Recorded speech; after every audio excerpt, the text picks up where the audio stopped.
الحمد لله رب العالمين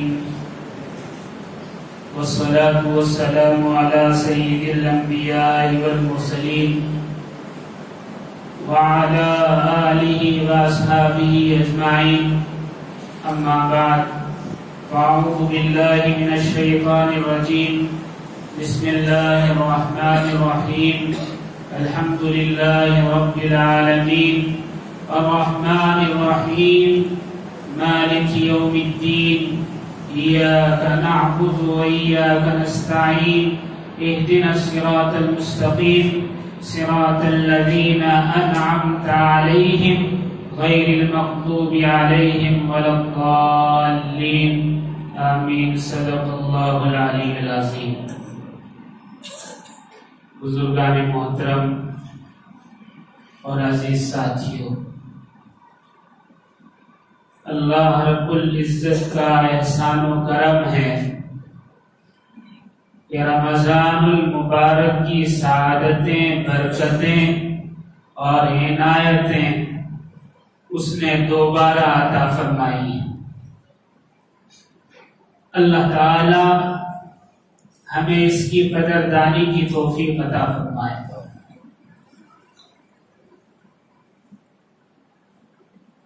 آج پہلی تراویح ہوئی ہے. آپ سبھی جانتے ہیں کہ قرآن کریم کی پہلی سورت سورۃ الفاتحہ ہے، جسے فاتحۃ الکتاب بھی کہتے ہیں. اس کے بہت سارے نام ہیں جو پہلے بھی بیان کیے گئے. آپ نے علماء کرام سے سنا ہوگا اور یقیناً آپ کو یاد ہوگا کہ قرآن کریم پورا کا پورا سورہ فاتحہ کے اندر ہے. صرف سورہ فاتحہ کے اندر سارا کا سارا قرآن کریم اللہ رب العزت نے سمیٹ کر رکھ دیا ہے. لیکن اگر سورہ فاتحہ کی پہلی آیت ہم روزانہ جسے تلاوت کرتے ہیں الحمدللہ رب العالمین، اسے سمجھ لیا جائے تو سارا کا سارا قرآن آسانی کے ساتھ سمجھا جا سکتا ہے. یعنی سارا کا سارا قرآن صرف اس ایک آیت میں اللہ تعالی نے سمو کر رکھ دیا. وہ کیسے؟ مختصراً بیان کرتا ہوں، سماعت فرمائیں. سب سے پہلے اللہ رب العزت نے ارشاد فرمایا اس سورہ فاتحہ کی پہلی آیت کے پہلے الفاظ کیا ہیں؟ الحمدللہ. تمام تعریفات اللہ ہی کے لیے ہیں. یہاں الحمد میں جو الف لام ہے وہ استغراق کا ہے. یعنی مثال سے سمجھیے، بات سمجھ میں آئے گی. یہ مسجد ہے آپ کے سامنے. ہر آدمی اسے دیکھے گا اور کہے گا ماشاءاللہ کتنی خوبصورت اور پیاری مسجد ہے. دیکھنے میں مسجد کی تعریف کی گئی ہے، لیکن حقیقت تعریف کی جا رہی ہے انجینئر کی اور بنانے والے کی. تعریف کی جا رہی ہے اراکین کی جنہوں نے ہمت دکھائی. تعریف کی جا رہی ہے ان مخیر احباب کی جنہوں نے دل کھول کر پیسہ دیا. لیکن حقیقی تعریف اللہ رب العزت کی ہے. وہ کیسے؟ پیسے کو دینے والا اللہ، اس پیسے کو خرچ کرنے پر راضی کرنے والا اللہ، اور پھر ان اراکین کو ہمت دینے والا اللہ، ان سے کام لینے والا اللہ، اور پھر جس انجینئر نے نقشہ بنایا ہے، جس مستری نے اسے تعمیر کیا ہے، ان دونوں کو یہ فن سکھانے والا اور اس یعنی انجینئر کا علم اتارنے والا اللہ ہے. تو گویا مسجد کی تعریف جو کی جا رہی ہے وہ حقیقتاً اللہ کی تعریف کی جا رہی ہے، جس نے ایسا علم اتارا کہ انسان انجینئر بن کر یعنی ایک پلان کے تحت ایک ایسی عمارت کھڑی کر سکے کہ ہر آدمی اچ اچ کر اٹھے۔ حقیقتاً اللہ رب العزت ہی کی تعریف ہے۔ کسی بھی چیز کی تعریف کی جائے تو وہ تعریف حقیقتاً اس کے بنانے والے کی ہی تعریف ہوگی۔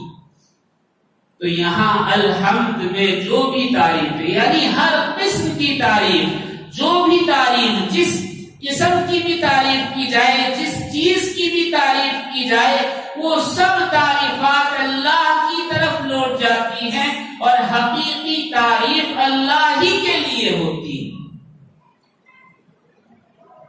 آپ کو معلوم ہے، غالباً علماء سے سنا ہوگا کہ اللہ تعالیٰ کو سب سے زیادہ پسندیدہ عمل اپنی تعریف سننا ہے۔ اسی لیے قرآن کی اس پہلی سورت کی پہلی آیت میں پہلے اپنی تعریف کو بیان کیا۔ آپ نے روایات سنی ہوں گی، بخاری شریف میں بھی ہے، مسلم میں بھی ہے، ابو داؤد میں بھی ہے۔ مفہوم حدیث بیان کر دیتا ہوں۔ ملائکہ کی، فرشتوں کی جماعت گھومتی ہیں زمین پر گردش کرتے ہوئے، اور وہ ذاکرین کو تلاش کرتی ہیں جو اللہ رب العزت کا نام لے رہے ہوں، اللہ کی تعریف کر رہے ہوں، اور پھر ان کے پاس بیٹھتے ہیں اور وہاں سے لوٹتے ہیں تو فرشتوں سے تذکرہ کرتے ہیں کہ ہم آج ایک بابرکت مجلس میں گئے تھے۔ پھر اللہ رب العزت کے حضور بھی پہنچتے ہیں، اللہ تعالیٰ فرماتے ہیں کہاں سے آئے، حالانکہ جانتے ہیں۔ وہ کہتے ہیں اللہ ہم تو آج ایک ایسی مجلس میں گئے جہاں تیری تعریف، تیری حمد و ثنا اور تیرا ذکر کیا جا رہا تھا۔ دیکھیے، یعنی اللہ رب العزت نے بہت سارے فرشتوں کو اسی کام پر لگا دیا۔ عرش الہی کو جو 4 فرشتے اپنے کاندھوں پر اٹھائے ہوئے ہیں، ان کا کام صرف عرش الہی کو تھامے ہوئے رہنا نہیں ہے، بلکہ وہ اللہ کی حمد و ثنا میں مشغول ہیں 24 گھنٹے ہر وقت، یہاں تک کہ قیامت آ جائے۔ قیامت کے بعد بھی وہ اللہ کا ذکر، اللہ کی حمد و ثنا بیان کرتے رہیں گے۔ عرش الہی کے نیچے ایک سمندر ہے، ایک حوض ہے۔ حضرت جبرائیل علیہ السلام روزانہ اس میں غوطہ لگاتے ہیں، یعنی نہاتے ہیں، اور باہر نکل کر اپنے پر کھڑکھڑاتے ہیں، تو ان پروں سے جو چھینٹے اور جو قطرے ٹپکتے ہیں، ان سے اللہ رب العزت ایک ایک فرشتہ پیدا فرماتے ہیں، اور وہ فرشتے ان کا کام کیا ہے، روز قیامت تک اللہ تعالی کی تعریف میں مشغول رہیں گے، ان کو اور کوئی کام نہیں۔ اللہ اکبر۔ گویا اللہ رب العزت کو سب سے زیادہ پسندیدہ عمل اپنی تعریف سننا ہے، اور حقیقتاً ہے بھی۔ تعریف کے لائق، حمد و ستائش کے لائق اللہ ہی ہے۔ آپ نے اگر پرانے بادشاہوں کا تذکرہ پڑھا ہے تو ان کے یہاں جب دربار میں کوئی بات ہوتی تھی، بادشاہ کوئی بات کہتا تو فوراً اس کی تائید نہیں کی جاتی تھی، بلکہ بادشاہ کی بات کے جواب میں کہتے ذل الہی کا اقبال بلند ہو، تعریف کرتے، اور پھر کہتے آپ نے بجا فرمایا ہے، آپ نے صحیح فرمایا ہے۔ یہ آداب ہوتے ہیں، اور شہنشاہوں کے شہنشاہ اللہ رب العزت ہر تعریف اسی کی طرف لوٹنے والی ہے، تو ظاہر سی بات ہے سب سے زیادہ مستحق تعریف کے اللہ ہی ہیں۔ پھر آگے اللہ رب العزت نے فرمایا للہ، الحمدللہ، ساری تعریفات، یہ نہیں کہا کہ رب یا خالق، نہیں، بلکہ کہا اللہ۔ گزشتہ امتوں پر جو کتابیں نازل کی گئی، ان میں اللہ تعالی نے جہاں بھی اپنا نام لیا وہ اپنا صفاتی نام لیا، اپنا ذاتی نام اللہ نہیں لیا. آپ اگر بائبل پڑھیں گے تو اس میں لکھا ہے پہلی آیت بائبل کی کہ خدا نے زمین بنائی. پہلی آیت بائبل کی لفظ خدا استعمال کیا گیا ہے. خدا کے ایک معنی آتے ہیں پیدا کرنے والے کے، یعنی خالق کے. اور اللہ رب العزت نے یہاں فرمایا الحمدللہ، ساری کی ساری تعریفات اللہ ہی کے لیے ہے. اللہ کسے کہتے ہیں؟ جو حقیقی پروردگار ہو، یعنی جو حقیقی معبود ہو، جو حقیقی خدا ہو، جو حقیقی پرماتما ہو، اسے اللہ کہتے ہیں. یعنی حقیقتاً جو خدا ہے وہ اللہ ہے. اپنا ذاتی نام یہاں فرمایا. اور اس امت کی یہ خصوصیت رکھی اللہ رب العزت نے کہ گزشتہ امتوں کو اس میں اعظم اللہ رب العزت نے اپنے صفاتی نام عطا فرمایا، اور اس امت کو اپنا ذاتی نام اس میں اعظم کے طور پر عطا فرمایا. اور وہ اس میں اعظم کیا ہے؟ اللہ ہے. آپ نے حضرت حسن بصری کی روایت سنی ہوگی. ان کے ایک شاگرد نے اور ایک مرید نے کہا کہ حضرت آپ مجھے اس میں اعظم بتا دیجئے، اس میں اعظم کی مدد سے ہر کل کوئی کام انجام دیا جا سکتا. تو حضرت نے فرمایا کہ ہاں بتاؤں گا. ایک وقت آیا کہ حضرت اور حضرت کا مرید دونوں دریا کے کنارے تھے. حضرت نے کہا کہ آج میں تمہیں اس میں اعظم بتاؤں گا، اور کہا کہ میرا نام لے کر دریا میں اتر جاؤ اور دریا کو پار کر لو، میرا نام لیتے رہنا. اس نے حضرت امام حسن بصری کا نام لیا اور دریا میں اتر گیا، نام لیتا رہا، ورد کرتا رہا. امام حسن کا نام اس کی زبان پر جاری رہا. لیکن جب منجدار میں پہنچا، دریا کے بالکل بیچوں بیچ پہنچا جہاں لہریں تیز تھی اور زمین اس کے پیروں سے نیچے سے نکلی، تو فوراً حضرت حسن بصری کا نام بھول گیا اور ڈوبتے ڈوبتے کہا اے اللہ مجھے بچا لے. تھوڑی دیر میں کنارے پر آنا لگا. پوچھا حضرت آج تو میں ڈوب جاتا. کہا کہ جب ڈوب رہا تھا تو کسے پکارا؟ مجھے پکارا. کہا کہ نہیں حضرت آپ کا نام تو بھول گیا، لفظ اللہ منہ سے نکلا. تو حضرت امام حسن بصری نے فرمایا کہ جس اللہ کو جس اخلاص کے ساتھ تو نے پکارا اور جس نام سے پکارا وہی اس میں اعظم ہے. اللہ اکبر. اللہ رب العزت نے شروع آیت میں ہی امت محمدیہ پر واضح کر دیا کہ میں تمہیں صفاتی نام نہیں دے رہا ہوں بلکہ اپنا ذاتی نام اور اس میں اعظم دے رہا ہوں، اس کی قدر. پھر آگے فرمایا رب العالمین، تمام تعریفات اس اللہ کے لیے ہیں. کس اللہ کے لیے؟ جو تمام دنیاؤں کا پالنے والا ہے. رب جو کہتے ہیں وہ پالنے والے کو کہتے ہیں، لیکن پالنے والا کیسا؟ جس نے پہلی مرتبہ پیدا کیا ہو، بغیر ماڈل کے بنایا ہو اور اس کی ضروریات کی چیزیں فراہم کی ہوں. یعنی انسان کو بنایا تو انسان کی ضروریات، روزمرہ کے استعمال میں آنے والی چیزیں وہ سب کی سب اس نے بنائی، اور پھر 24 گھنٹے اس کی نگرانی کرے اور اس کی حفاظت کرے، اس کا خیال رکھے.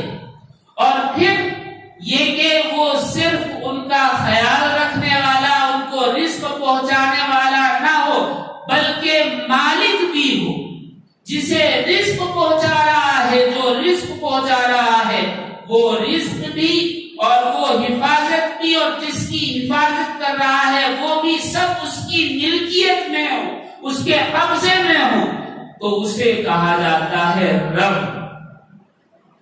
اور پھر فرمایا عالمین، تمام دنیاؤں کا رب. یہاں بات سمجھنے کی ہے۔ ہم سمجھتے ہیں یہ دنیا ہے، اس کے آس پاس جو چند ستارے ہیں یہی دنیا ہے۔ نہیں، دنیائیں کتنی ہیں ہم اس کا اندازہ نہیں لگا سکتے۔ مختصراً بیان کر دوں، مثال کے ساتھ بات سمجھ میں آتی ہے۔ آج کا دور سائنس کا ہے اور سائنس کے مفروضات کے ذریعے اگر ہم اس چیز کو سمجھیں تو بات سمجھ میں آئے گی، لیکن یہ بات یاد رکھیں کہ سائنسی مفروضات حتمی نہیں ہوتے، یعنی ان پر فیصلہ نہیں کیا جائے گا، فیصلہ قرآنی آیت پر ہی ہوگا۔ ہمارے لیے قرآن ہی ضابطۂ حیات ہے، سائنس تو صرف قرآن کو سمجھنے کے لیے۔ یہاں چند باتیں آپ کو بتا دوں تو بات سمجھ میں آئے گی۔ حضرت ابن عباس سے روایت ہے، وہ فرماتے ہیں کہ 1,00,000 سے زیادہ دنیایں ہیں جیسی دنیا میں ہم رہتے ہیں۔ یہ 1400 سال پہلے آپ نے فرمایا، لیکن اس جیسی دنیایں کتنی ہیں ہمیں نہیں پتا، نہ ہم گن سکتے ہیں۔ اس دنیا کے اطراف میں جو سیارے اور دنیایں ہیں، ستارے ہیں، ان کے وجود، ان کی پیمائش، ان کی ضخامت اور ان کے بڑے چھوٹے ہونے سے آپ اندازہ لگا سکتے ہیں کہ یہ دنیا اور اس کے اطراف میں کیسی کیسی دنیایں ہوں گی۔ سائنس نے جہاں تک سمجھا ہے ان میں سے سب سے پہلے ایک چاند ہے، ہم روزانہ دیکھتے ہیں جسے۔ چاند ہماری زمین سے 8% چھوٹا، یعنی جتنی بڑی ہماری زمین ہے اس سے 8% چاند چھوٹا ہے۔ ایک اور سیارہ ہے جسے مرکری کہا جاتا ہے، یہ سیارہ ہماری اس زمین سے 9% چھوٹا ہے۔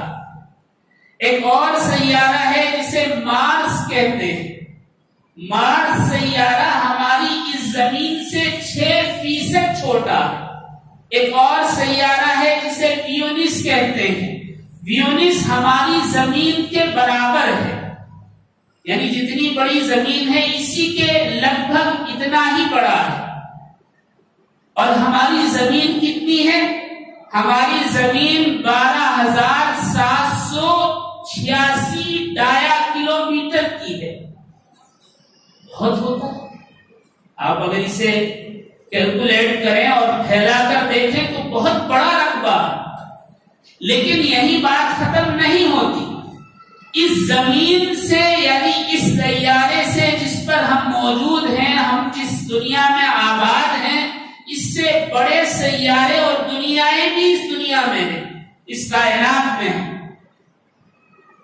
ایک اور سیارہ ہے جسے نیپٹیون کہتے ہیں۔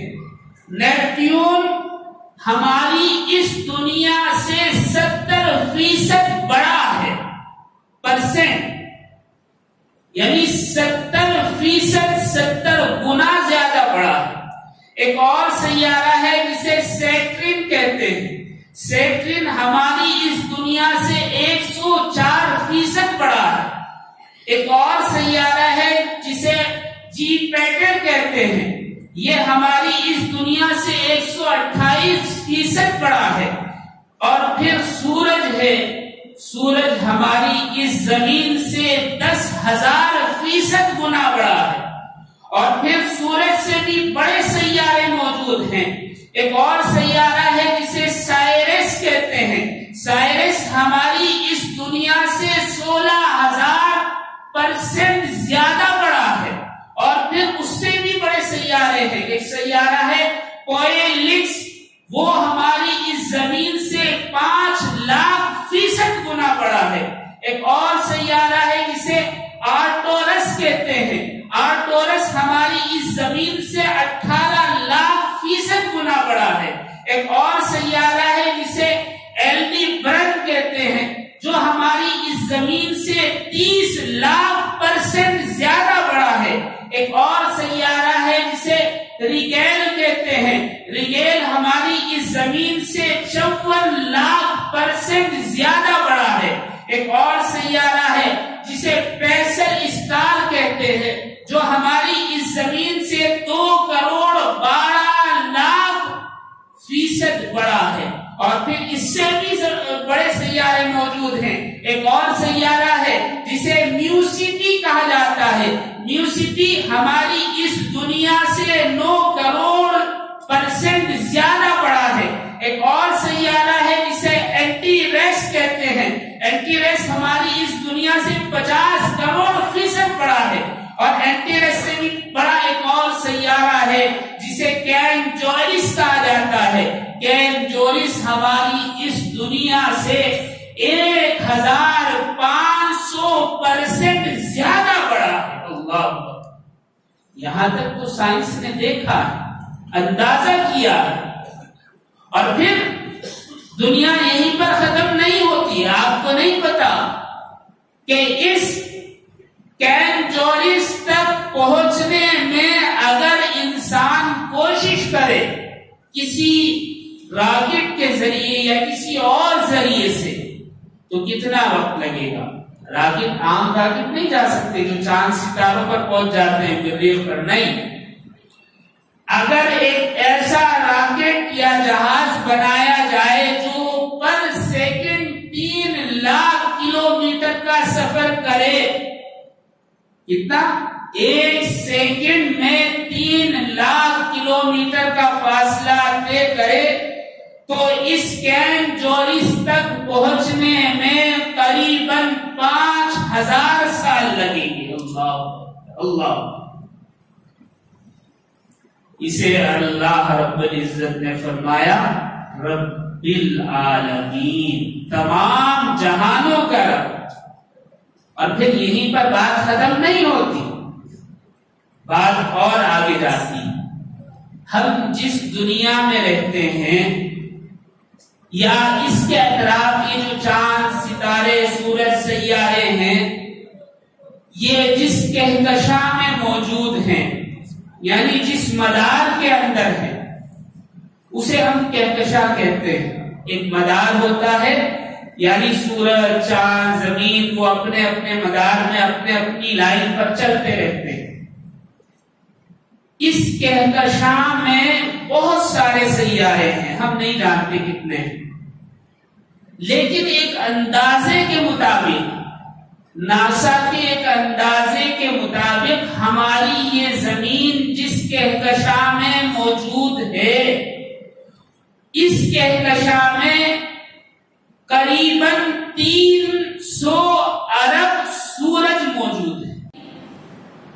جس کہکشاں میں ہم موجود ہیں، یعنی ہماری یہ دنیا موجود ہے، اس کہکشاں میں ہمارے سورج کے علاوہ 300 ارب اور سورج موجود ہیں۔ اللہ، اور کہکشاں پر بات ختم نہیں ہوتی۔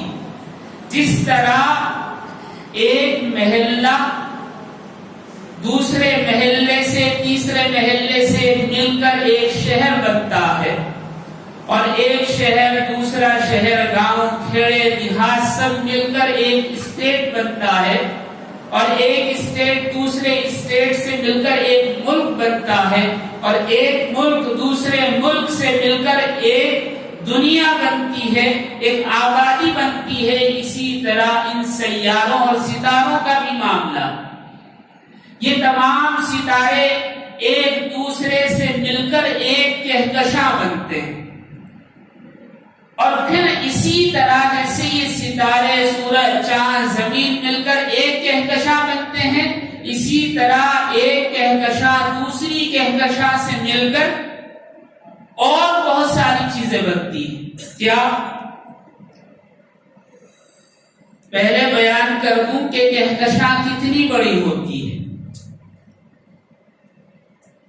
کہکشاں کا آپ اندازہ اس بات سے لگائیں کہ اگر ہم 1 سیکنڈ میں وہی 3,00,000 کلومیٹر کا فاصلہ طے کریں، تو کہکشاں کے ایک سرے سے دوسرے سرے تک پہنچنے تک کم سے کم کم 1,00,000 سال لگیں گے، اور پھر یہ کہکشاں ایک دوسرے سے مل کر کرسٹل بنتے ہیں، یعنی بہت ساری کہکشائیں ملتی ہیں تو ایک کرسٹل بنتا ہے۔ جس کہکشاں میں ہم ہیں اور یہ کہکشاں جس کرسٹل میں ہے اسے نام دیا گیا ہے بگ یو کرسٹل۔ یہ بگ یو کرسٹل جو ہے اس کے اندر جو کہکشائیں اور بھی ہیں ہمارے علاوہ، ان کی تعداد 47,000 سے بھی زیادہ ہے۔ اللہ! اور پھر صرف یہی بات ختم نہیں ہوتی، یہ ایک کرسٹل یعنی جس میں ہم ہیں، جس میں 47,000 کہکشائیں موجود ہیں، یہ ایک کرسٹل دوسرے کرسٹل سے مل کر سپر کرسٹل بنتے ہیں۔ کتنی آبادی ہوگی ان سیاروں کی، ان ستاروں کی، ہم اندازہ نہیں لگا سکتے۔ سپر کرسٹل جس میں ہمارا یہ کرسٹل یا یہ کہکشاں موجود ہے، جس میں ہم ہیں، اس کا نام دیا گیا ہے لوکل سپر کرسٹل۔ اور اس لوکل سپر کرسٹل کے اندر جو کرسٹل موجود ہیں ان کی تعداد بھی 100 سے زیادہ ہے۔ اللہ اللہ اللہ! اندازہ تو لگایا ہی نہیں جا سکتا۔ بات مختصر کر دوں، ہماری اس کائنات میں 1,00,000 سے زیادہ کرسٹل موجود ہیں جس کو سائنس نے دیکھا ہے یا اندازہ لگایا ہے یا جانا ہے کہ اتنے ہو سکتے ہیں، امکان ہے۔ دوسری بات یہی ختم نہیں ہوتی۔ سائنس نے آج کے دور میں، علم سائنس نے جہاں تک دیکھا یا جہاں تک سمجھا یا جہاں تک ناپا، سائنسداں خود کہتے ہیں کہ ہم نے 100% میں سے 30% کو دیکھا ہے، 100% میں سے 3% کو دیکھا ہے جس میں روشنی ہے، اجالا ہے۔ 100% نہیں دیکھ سکے، 100% نہیں دیکھ سکے، صرف 3% دیکھا ہے جس کے اندر روشنی اور اجالا ہے۔ اور اس اجالے میں بھی ہم پورے کے پورے 3% کو نہیں دیکھ سکے، ایک حصہ دیکھا ہے۔ ایک حصہ کتنا؟ اس 3% کا قریباً 5% حصہ ہم نے دیکھا ہے، 95% ہم حصہ نہیں دیکھ سکے۔ اور جس حصے کو ہم نے دیکھا ہے، دیکھنے سے مراد اندازہ لگایا ہے، اس حصے میں جو چاند، ستارے، سیارے، زمین اور مختلف ستارے ہیں، ان کی تعداد کتنی ہے؟ اگر ہم آج کے ٹیکنالوجی کے دور میں ان کو گنے اور کاؤنٹ کریں، 1 2 3 4 5 اس طرح، تو اس ٹیکنالوجی کے زمانے میں کیلکولیٹ کرنے کے لیے ہمیں 300 ٹریلین سالوں کی ضرورت پڑے گی۔ اللہ! اندازہ نہیں لگایا جا سکتا، اندازہ نہیں لگایا جا سکتا۔ میں نے ابھی تذکرہ کیا تھا، حضرت جبرائیل علیہ السلام ایک حوض میں غوطہ لگاتے ہیں، جو حوض عرش الہی کے نیچے ہے۔ علماء کرام سے آپ نے سنا ہوگا، جب اس حوض کی موجیں اٹھتی ہیں، جیسے سمندر میں موج اٹھتی ہے، لہر اٹھتی ہے، تو ایک لہر کا جو سائز ہوتا ہے وہ سائز 7 آسمان اور 7 زمین سے بھی بڑا ہوتا۔ اس ایک موج کا سائز یا رقبہ 7 آسمان اور 7 زمین سے بھی زیادہ بڑا. اور عرش الہی کتنا بڑا ہے؟ روایات میں آیا ہے کہ یہ سمندر جس کی ایک موج، صرف ایک موج ایسے جو پانی اٹھتا ہے تو وہ ساتوں آسمان اور ساتوں زمین سے زیادہ بڑے ہیں. اور یہ پورا سمندر کتنا بڑا ہے اس کا تو پتا نہیں، لیکن یہ عرش الہی کے ایک کونے میں پڑا. سارے عرش الہی کے نیچے نہیں بلکہ صرف ایک کونے میں پڑا ہوا ہے. اللہ اکبر اللہ. آدمی سوچ ہی نہیں سکتا، اندازہ لگا ہی نہیں سکتا. اسی کو اللہ رب العزت نے فرمایا رب العالمین، الحمدللہ رب العالمین. ساری کی ساری تعریفات اس اللہ ہی کے لیے ہیں جو تمام دنیاؤں کا پالنے والا ہے. جب انسان کو اندازہ ہو جاتا ہے کہ اتنی بڑی کائنات میں اتنے سارے سیارے، ستارے، کرسٹل، سپر کرسٹل، کہکشائیں سب تیر رہی ہیں، تو ہماری اس دنیا کا وجود کیا حیثیت رکھتا ہے؟ اور ہمارے پاس جو کچھ ہے یا ہمارا یہ جسم کیا حیثیت رکھتا ہے؟ کچھ بھی نہیں. نبی کریم صلی اللہ علیہ وسلم کی روایت ہے، اس کا مفہوم بتا دوں کہ تم جس دنیا میں رہتے ہو اور جو چیزیں استعمال کرتے ہو، یہ چیزیں اور تمہاری یہ دنیا اللہ رب العزت کے سامنے مچھر کے ایک پر برابر بھی حیثیت نہیں رکھتی. اللہ. آپ نے روایات میں سنا ہوگا، احادیث میں آیا ہے کہ اللہ رب العزت کی ہتھیلی پر یہ زمین، آسمان، ساتوں آسمان اور یہ ساری کائنات ایسی ہے جیسے رائی کا دانہ ہتھیلی پر رکھا ہوا ہے، اس سے بھی کم تر. تو ظاہر سی بات ہے ہماری دنیا کی کوئی حیثیت نہیں. جب ہماری یہ دنیا کوئی حیثیت نہیں رکھتی، اس کے باوجود بھی اللہ تعالی ہمیں نواز رہے ہیں، ہمیں عطا کر رہے ہیں، ہماری پرورش کر رہے ہیں، ہر لمحہ ہماری نگہداشت ہو رہی ہے، ہمیں وہ سب کچھ دیا جا رہا ہے جو ہماری ضرورت ہے، بلکہ ضرورت سے زیادہ اللہ تعالی ہر انسان کو دے رہے ہیں. اس آیت کو جب انسان سمجھتا ہے تو بے اختیار اس کے منہ سے نکلتا ہے الرحمن الرحیم. اے اللہ تو ہی بڑا مہربان اور نہایت رحم کرنے والا ہے. ہماری ذات کوئی حیثیت نہیں رکھتی، پھر بھی تو نے اتنا فضل فرمایا، اتنا کرم کیا، یہ تیرا احسان ہے. علماء فرماتے ہیں کہ رحمان مومنین کے لیے خاص ہے اور رحیم عام لوگوں کے لیے. یعنی کافر مشرک اللہ کا نافرمان ہے، اس کے باوجود اللہ تعالیٰ اسے مہلت دیتے ہیں، دولت دیتے ہیں، دنیا دیتے ہیں، رزق دیتے ہیں اور اس کے مراتب میں اضافہ کرتے جاتے ہیں.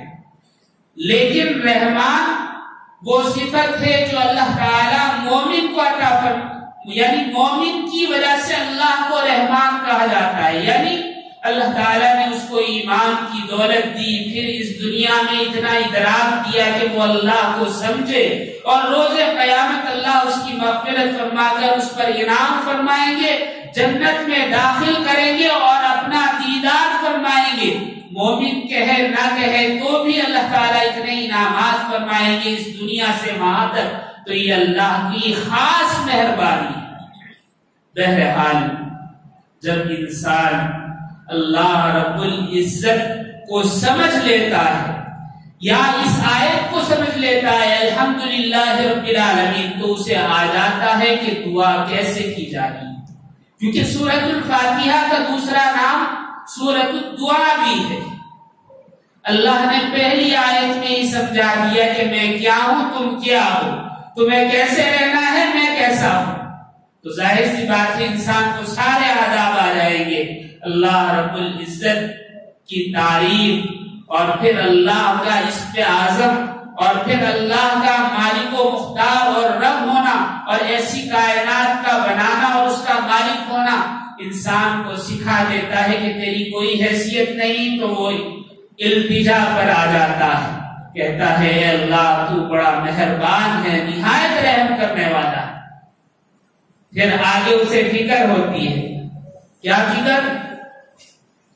کہ ایک دن آئے گا میں ختم ہو جاؤں گا، اللہ کے روبرو حاضر ہونا ہے۔ تو کہتا ہے مالک یوم الدین، اے اللہ تو ہی روز جزا کا مالک ہے، رحم فرما۔ پہلے کہہ دیا کیونکہ انسان کی صفت ایسی ہے، وہ سامنے والے سے وہ بات کرتا ہے جو اسے اچھی لگے، تو پہلے کہہ دیا الرحمن الرحیم، اے اللہ تو ہی مہربان ہے۔ پھر کہہ رہا ہے مالک یوم الدین، اے اللہ تو ہی روز جزا کا مالک ہے۔ پہلے رحمان کہہ کر مسکا لگا رہا ہے کہ اللہ روز جزا کا مالک تو ہی ہے، مجھ پر رحم فرما۔ پھر آگے کہا ایاک نعبد و ایاک نستعین، منت پر آ گیا، کیا؟ منت سماجت پر، اے اللہ ہم تیری ہی عبادت کرتے ہیں، کسی اور کی نہیں کرتے۔ اے اللہ ہم تیری ہی عبادت کرتے ہیں، کیوں؟ تو روز جزا کا مالک ہے، برا کیا تیری نافرمانی کی جہنم میں نہ ڈال دے۔ تو فوراً ہاتھ جوڑ کر اللہ کے روبرو، اے اللہ ہم تیری ہی عبادت کرتے ہیں۔ اور پھر آہستہ سے اپنے مطلب کی بھی بات کرتا ہے، وَإِيَّاكَ نَسْتَعِينُ، تجھی سے مدد طلب کرتے ہیں، تجھی سے مانگتے ہیں جو بھی کچھ ہے۔ پھر آگے کہتا ہے اهْدِنَا الصِّرَاطَ الْمُسْتَقِيمَ، اے اللہ ہمیں سیدھے راستے پر چلا۔ کیسا سیدھا راستہ؟ صراط الذین انعمت علیہم، ان لوگوں کا راستہ جن پر تو نے انعام نازل فرمایا، اپنی رحمت نازل فرمائی۔ غیر المغضوب علیہم ولا الضالین، ان لوگوں کا راستہ نہیں جن پر تو تیرا غضب نازل ہوا یا جو گمراہ کر دیے گئے۔ ایک روایت میں تو علماء فرماتے ہیں کہ یہاں مغضوب اور ضالین سے یہود و نصارہ مراد ہے، لیکن اس آیت سے ایک بات اور واضح ہوتی ہے، کیا؟ پہلے کہا اہدنا الصراط المستقیم، ہمیں سیدھے راستے کی ہدایت فرما، پھر کہا صراط الذین انعمت علیہم، ان لوگوں کے راستے کی ہدایت فرما جن پر تو نے انعام فرمایا، بات ختم ہو جاتی۔ لیکن آگے کہا غیر المغضوب علیہم ولا الضالین، ان لوگوں کا راستہ نہیں جن پر تیرا غضب نازل ہوا یا جو گمراہ کر دیے گئے، نہیں، بلکہ ان لوگوں کا جن پر انعام فرمایا۔ اس سے ایک نقطہ یہ نکلتا ہے کہ انسان کو اللہ تعالیٰ نے ہدایت دی، ایمان عطا فرمایا، عمل کی توفیق بخشی، تو اب مطمئن نہ ہو جائے، اس لیے کہ یہود و نصارہ کو بھی اللہ تعالیٰ نے ہدایت عطا فرمائی تھی، لیکن کیا ہوا؟ انہوں نے تکبر کیا، اللہ کی نافرمانی کی، اعمال میں کوتاہی کی، تو دھتکار دیے گئے، گمراہ کر دیے گئے، غضب نازل کر دیا گیا۔ حالانکہ ہدایت پر تھے لیکن راہ سے بھٹک گئے، کس وجہ سے؟ اعمال کی خرابی اور اپنے اعمال پر اکتفا کرنے کی وجہ سے۔